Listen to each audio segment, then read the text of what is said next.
নমস্কার বন্ধুরা, আশা করি আপনারা প্রত্যেকেই ভালো আছেন।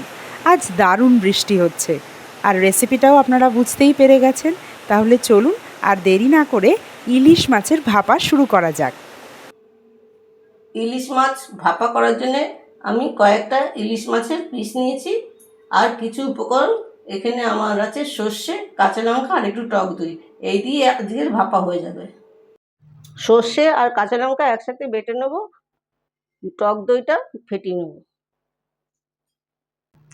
নুন আর কাঁচা লঙ্কা দিয়ে সর্ষে আমার বাটা হয়ে গেছে, মাছের মধ্যে দিয়ে দিলাম। টক দই ফেটিয়ে নিয়েছিলাম, সেটাও দিয়ে দিলাম। নুন হলুদ আমার দেওয়াই আছে। এখানে সর্ষের তেল দিয়ে দিলাম।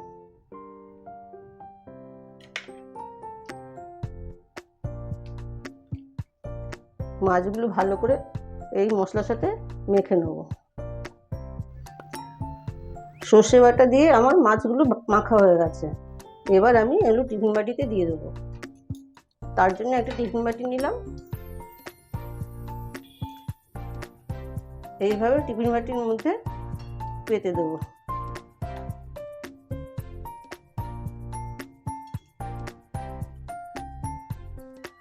হয়ে গেছে। সমস্ত মশলাটা উপর দিয়ে দিলাম।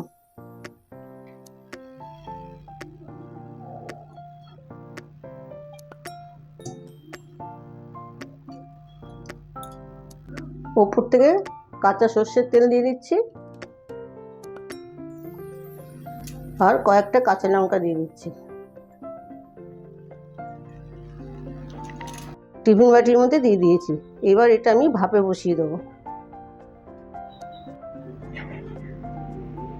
কড়াইতে আগেই জল বসিয়ে দিয়েছিলাম, গরম হয়ে গেছে। এবার আমি টিফিন বাটিটা বসিয়ে দিচ্ছি। লো টু মিডিয়ামে আধ ঘন্টা রাখবো, তারপরে নামাবো। মাঝারি আছে ঢাকা দিয়ে বসিয়ে রাখলাম 20 মিনিটের জন্য। 20 মিনিট হয়ে গেছে। এবার আমি এটা নামিয়ে নেব। গরম ভাতের সাথে ট্রাই করবেন। ভিডিও যদি ভালো লেগে থাকে লাইক, শেয়ার, সাবস্ক্রাইব করে সাথে থাকবেন।